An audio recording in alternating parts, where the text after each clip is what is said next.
This is Anna and Anna. And we're Geeks Uncensored. We're coming to you live from BAM.TV studios in San Francisco. Anna, what are the Russian words of the day? I'm so excited to hear them. Okay, well, since we do have an image consultant stylist here, we decided to do kabuki, which means heels. Kabuki. Kabuki, and then tufli, just regular shoes. Yes. Tufli is shoes. Tufli, kabuki. Tufli and kabuki. Yeah, you have to know. Very good words for you to know if you want to be all, fashion forward and trendy, especially in Russia. I don't know. We're talking to Russians. And today's guest is Antonia Russo. And Antonia, what do you do?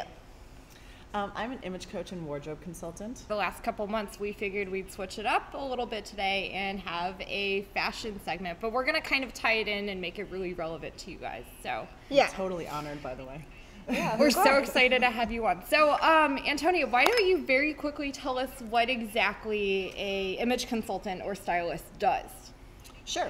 So I do different things. I do image consulting, wardrobe consulting, personal shopping. I do people's closets. I do. I help people with like their professional image sometimes. I help them with their personal image. I do, this is related to the tech thing. I help people with online presences. Mm-hmm. It's really, every client is different. It's really interesting and wonderful. I work with men and women, different age groups, self-employed.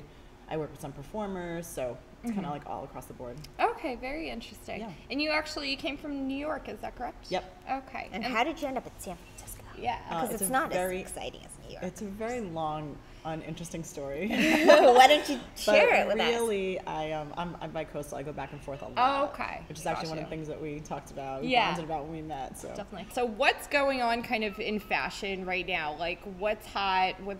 What's happening?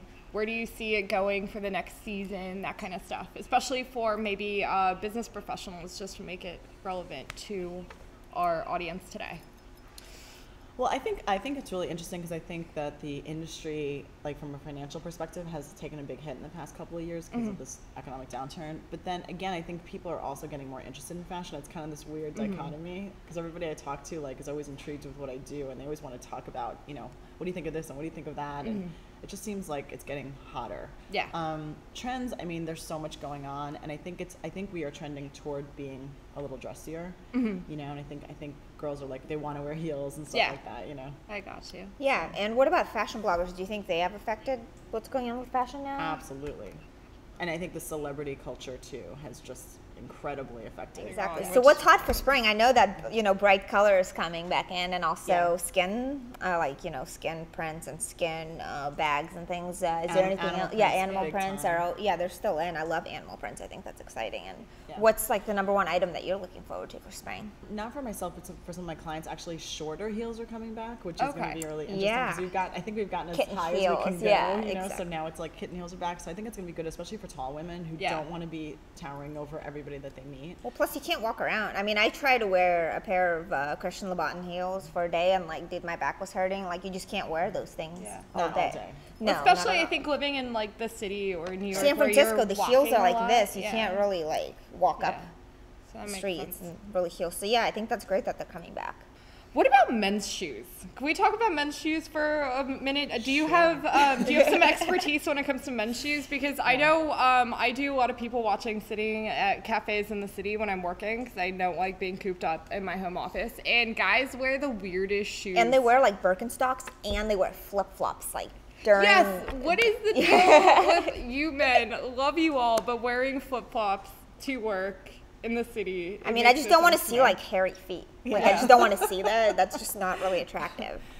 Well, this is a much bigger conversation about how everybody. Okay, let's just get into it. Okay, so business casual, dun dun dun. One of my least favorite terms ever, and one of the worst things that ever happened in our culture.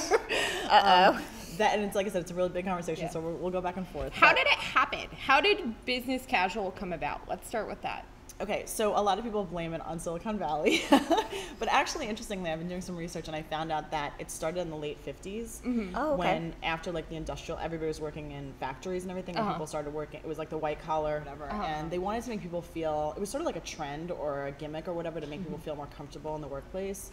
and it was a casual Friday thing. It was only supposed to be Friday, and it was supposed to be just dressed down a little bit, and like, you know, you worked hard all week, you get this bonus. Now what happened was it got really, you know, of course the marketers got a hold of it, and they were like, oh, let's really make some money off of this. Like in the 70s they started, and then there was a lot more manufacturing of super cheap stuff, so it was like, well, cheap equals casual equals, you know, and then let's do this all week. And then came the .com, you know, boom, and that was like, we're going to own our businesses and we're going to do whatever we want and dress however we want. So that's really the... And for our viewers who don't maybe really know the difference, what's the difference between regular business attire and business casual? Yeah, that's a good question. Because I know... every company's different. Yeah, and I know I have a hard time sometimes if I'm interviewing as a consultant for a startup. I don't necessarily know what to wear walking into the office all the time, because especially here, there's such a wide array of what that definition is. Because some companies will tell you, like, do not wear a suit. Like, we're not going to interview if you wear a suit. Like, they just don't, like, they don't want it to be that uptight, you know? Corporate. So they don't want to be part of the corporate culture. Yeah. So let's maybe define what's business attire, what's business casual, and what's just completely and utterly casual and inappropriate. Okay, so business attire is appropriate to the business. So obviously the financial industry is probably the most dressy, and, you know, you have to wear a suit and tie and only certain colors, like dark blue, like and Wall gray, Street, and Wall Street basically. And we have a mini Wall Street here, so it's the same culture. You have to be dressed super up. You know, they have very strict rules about hair and grooming and all that kind of stuff. So that's business attire. And then there's other companies where it's businessy, but it's not so. And what about for women? Like, strict. what would a woman have to wear a suit for business, like really, you know, corporate kind of a thing, or would it be like, you know, just dress pants and like a nice collared Honestly, shirt? I'm going to say this to the camera. I think it's so great being a woman because we have so many more options. I know. I think that's true, because for a guy, you have to have like 10 suits if that's what you're doing. Guys call it the monkey suit, because they don't have a choice. It's like shirt, tie, pant, you know, suit every single day. Yeah. Women, I think, have a lot more options. They can wear pants, they can wear suits, they can wear dresses, they can wear skirts. Yay for us. So. Yeah. You know, like I said, there might be some rules about hair and hair color for women as well at these really corporate companies. Definitely. Wow. Yeah, that makes sense. Yeah, because I think what happened was, I remember when Obama was running for president, and Michelle Obama went on The View, and she said that she doesn't like tights or hosing or whatever. And I think after that, things changed for corporate women, because I actually read that she actually changed a lot of that, because now like women are like, well, Michelle Obama, she's the first lady, and she's not wearing. So no pantyhose for women. Yeah, exactly. She's not wearing pantyhose, and then like they were like, well, why should we wear them? You know. Well, you know, it's interesting. I don't know if you guys saw this yesterday, but there was a story that came out of Germany that women have to wear bras now. What? It's a German law that women have to wear bras in the workplace at all companies across the board. That's even if you're like breastfeeding and they're also, well, yeah, I guess so. And you, the length of your fingernails there's only a certain length that your fingernails can be. Oh, so wow. That's the new rule, yeah. Just in Germany, though, right? Yeah. I don't think that would fly in America. From what I read, it was the entire country. It's like this, you know, that's really law across the entire country. So what I'm saying is, it's really, I think we're trending back to, like, it's gotten out of control. See, and getting to your next question was, you know, what is business casual? The problem is that you can't define it. And it was supposed to be a casual Friday, and now it became slovenly Monday. You know what I mean? It just got like way out of control. Yeah, because what I thought it was is basically, I used to work at a corporation where it was enforced, you know, and I had to wear suits, and the business casual thing was just like, basically you're allowed to wear jeans. Right. But you still have to have like a dressier top. Right. But, you know, definitely no flip-flops. And I think a lot of corporations, you can't wear flip-flops just because of the hazard. Yeah. Something falls on your foot and you're going to sue them, you know, so I think that always stands.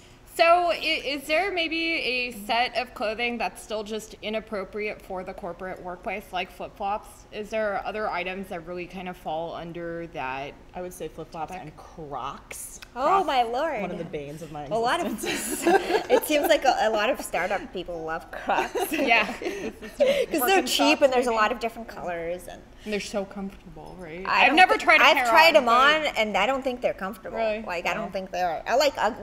Are you against Uggs too? Kind of. Yeah. But I understand that they're comfortable and they're warm, you know what I mean? And to run around a city is one thing, but to the workplace, again, depending on what kind of company we're talking about, and also what you put them with. Yeah. Because I have a belief, and I tell my clients this all the time, you can dress anything up or down. Yeah. Mm-hmm. So, you know, Uggs, in and of themselves, I don't love the style of them, but if you want to dress them up, you know. Yeah. Why And not? also there's new ones now that actually are more stylish. I don't Yeah, know if you've seen them. They have like definitely. wedges Expanding. and stuff, and they kind of look more like regular boots than. They did a sequin one for the holidays. Yeah, I Oh, know. nice. Oprah gave them out. And Love also it. Jimmy Choo actually just did a pair, like they got together with Uggs and they released a pair with like studded Uggs and stuff. Oh, I mean, I wouldn't wear that because Yeah. I don't like flashy stuff, but I thought that was interesting too Yeah. because the higher end brands are getting together Yeah. with things like It's Uggs. an indicator that they're trying to get a little dressier. So Yeah. it's Yeah. good. There was also this, getting back to Crocs, because it's like one of Oh my my favorite subjects. Every time I pass a store, I'm just like, what has happened to this country? But it's not the country, it's the world. Sweden, there was a thing in Sweden where they banned them. They banned at Crocs? hospitals, people wearing them at hospitals because they were interfering with the medical equipment. Oh wow, that's And that was really one of my proud interesting. Is it because of the little things that they put inside the holes, or? I don't know. Maybe there's some metal in the actual plastic. I don't know what Yeah. happened, but there was something that was Oh, interfering. that's so interesting. That was a cool. I wish was a that would cool happen story. in America too. I hate All these this. great things happen in Europe. I'm just like, yay. So moving on from footwear there, I know there's also pretty inappropriate clothing items that people wear to work. I still think that tube tops and spaghetti straps for women are a little inappropriate And for bra the straps corporate. showing. Yeah, Definitely. for the corporate I agree. workplace. So, to get back to the whole flip-flops thing, I think what happened with business casual is that it was a license to just do whatever you Yeah, want. And so that makes now sense. everybody's walking around in their pajamas. And that Yeah. includes like flip-flops. And Yeah. this is a very strange city because you'll see one person wearing flip-flops and shorts and the next person wearing like, suit. No, not even dress suit. I'm talking about like they'll be wearing like hat and scarf and gloves. Oh, like yeah, everybody yeah. feels the weather differently. Yeah. It's really Definitely. strange to me, so some people think it's California, it's just warm all the time, even though Yeah, we know that exactly. San Francisco Yeah. isn't. Yeah, and I think Maybe shorts. if you live in San Diego, that is true. I lived in San Diego for a while, and But it is it is warm all the time. Yeah, exactly. So shorts work a little better down there, not so But much I- in San Francisco. I'm yeah. freezing up here. So I don't know think about shorts the are rest. appropriate for guys though for work, no matter what, right? Is that just something that's not allowed, even if they're like dress shorts? I mean, I unless don't you're know. teaching like surfing or something. Yeah. Yeah. Well, because if you look, my boyfriend gets all those magazines like GQ, and they do have like a lot of like weird styles now, where like they do have dress shoes and shorts and no socks. I think like not wearing socks is just kind of weird. Yeah. Just for the guys, just not wearing socks, and it seems like that's like a trend right now. I work with a lot of gay clients, and that's a big, gay fashion statement for men is to No not wear socks? socks. Yeah. Why is Because that? it's like a streamlined look. It's like Okay. a clean look, especially in the warmer weather, even in New York. Yeah. But we're getting back to like the hair issue. It's like if you're super hairy, then Yeah. you don't want to do that. It's the same reason why you wouldn't, wear flip flops. It's like, Yeah. and some like I know men who are paranoid about their chest hair and they don't want to have a V-neck, and so everybody has a different comfort level. Well, and I also think that it's important to remember if you're going to stick to, say, something like business casual, because that's what's enforced at your workplace, and you work at maybe one of these trendier startups, is there's plenty of outfits that you can put together that are going to be comfortable, Right. but are going to suit you much better professionally than, say, flip-flops. I'm or so glad you shorts mentioned or- that because I hear that word. That's another one of those buzzwords, comfortable, from people that I talk to about fashion. And I think people think that you have to wear sweats in order to be comfortable, and that's not really true. Yeah. Dresses are comfortable, and certain Yeah. kinds of pants for men are comfortable, and there's certain Definitely. shoes that are comfortable. So. And if you're going to agree. wear nice jeans to work, please wear nice jeans. Like, Yeah. wear Yeah, nice well, that's the ones. thing about jeans Yeah. is that again, No there's a ripped whole- jeans There's a for whole sure, right? world of jeans. No ripped jeans, Yeah. no ripped sneakers. Yeah. No dirty old, sneakers and hoodies and all that kind of stuff. Yeah, Yeah. and it's really Psychologically. important to know your body, and then you could figure out what styles work on you, because like not everybody can wear jeggings, and not but the wrap dress is flattering on everybody. Everyone. pretty much, That's yeah. why DVF has done.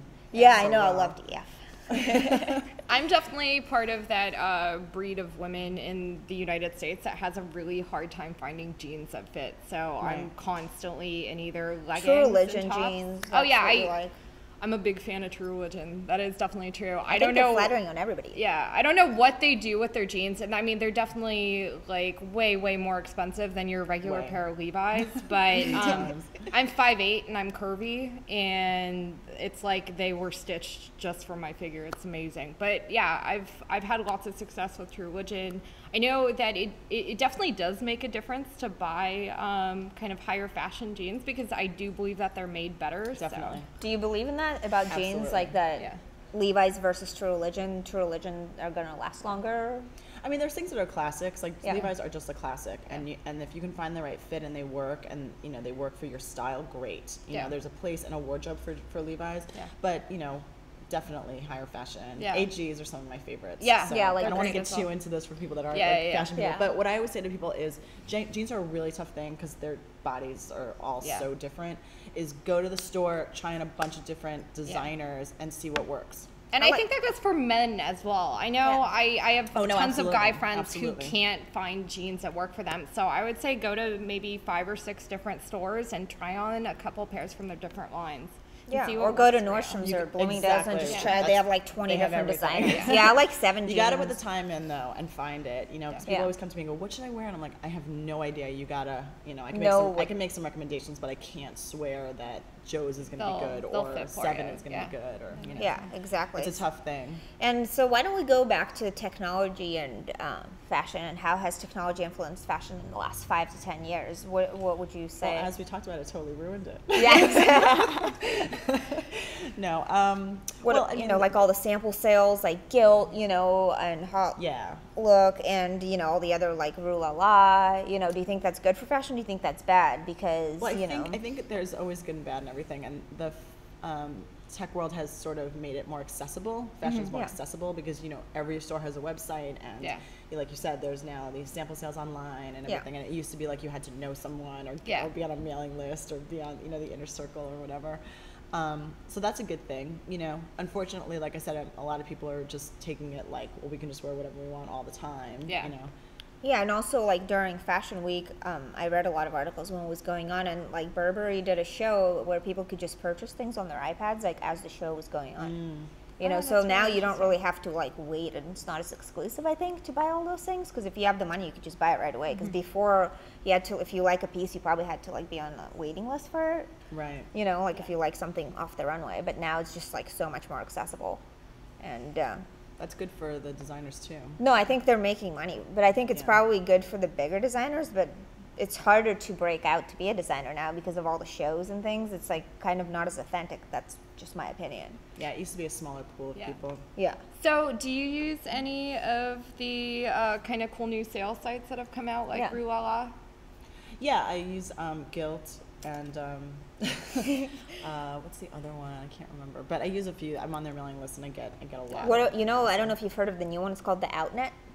No. It's actually Net-a-Porter, you know? That's their sample sale site. Check it out. Yeah, they have some really nice Christian Louboutins and Manolo Blahniks, 50% off. And I actually noticed, and I feel like they kind of de-emphasize it on the sites, but I know with like Hot Look and Ideally, they actually have huge men's sections. They do. Yeah. So does the Gilt. They have like a men's section too. Have a lot of stuff for men. Yeah, definitely. So I would suggest, if you're trying to not spend a ton of money, but you want to kind of maybe dress up for work, go check out some of these sites, because you can get really nice collared shirts, really nice jeans, and a lot of other stuff on these sample Yeah, probably sites. first go to the store like we talked about and try, you know, just figure out what brands you are and what size you are, and then go on the sample sales sites. Yeah, right. And when do you think is the right time to hire stylists? How would somebody know that they need a stylist? Well, it's you know, every one of my clients is different and everybody has different stuff going on, but it's like when you just get really frustrated every time you go into your closet and you go, I have nothing to wear, or if you have a ton of clothes and you still feel like you have nothing to wear because you don't like any of it, because that's what happens is like even going shopping, even if you have a lot of money, it's not about money, it's about like finding the right things that work on you. Yeah. It's about style, fit, and color. Style, fit, and color. Remember that, guys. Fit and color. Gotcha. Yeah. So is there like, can you tell us a little bit maybe about your process that you take your clients to without giving, you know, obviously out too much information? Sure. Basically meet and, you know, get to know each other a little bit, and, you know, it's always like it's a very friendly thing, and it can get kind of deep sometimes. So, but I have like a little questionnaire and ask some questions, kind of like who you are and what you're up to in life, and then we go from there. And then it's like, well, do you want to start with your closet? And that's a good launching pad for me. And I go through the whole closet, like soup to nuts, and we get rid of a lot of stuff, and I'll move some stuff around, and also make suggestions and maybe alterations, which is another thing I do a lot of education about. And then from there, that's a great launching pad to do the personal shopping. Yeah. Is it hard for people to adjust sometimes when you're maybe going through their closet? Like, don't throw that out. I love that sweater. Well, I have a personal rule that like I won't, if they're not ready, I don't throw anything out. Okay. But no, you know what? Honestly, my clients are like, they're ready. Like they don't hire me. Okay. Nobody ever hires me and goes like, prove yourself and like, you know, are you worth your money, or, you know, no one does that. They're just like, oh my God, I need you. I'm sick of this. I have this new job. I have this new, I moved to a new city, whatever it is, you know. So are those kind of some key kind of case studies for you, like moving maybe up in the ranks at your work? A lot of different life transitions, like, you know, ended a relationship, midlife crisis, new career, you know, that kind of stuff, And do you have a lot of tech clients? Or I have some. Yeah. Are they mostly here in New York? More here. More here. Okay. Yeah. And where can these tech clients find you if they want a stylist or? www.antoniarusso.com. Okay, great. And we'll also post that on our site. And you're also on Twitter, right? Are you just at Antonia Russo on Twitter, right? Antonia Russo, no space in between. Okay, well, great. I'm so happy to have had you on the show today. So much fun. Yeah, I mean, we could go on for probably another hour here, so But so we're really glad to be back, and thank you so much for joining us and talking about something different. And hopefully this fashion segment was helpful to you guys. Not trying to put anybody down if they're watching us in flip-flops and flip-flops and shorts, exactly. Just some recommendations. And then have a great weekend, guys. Bye. Bye.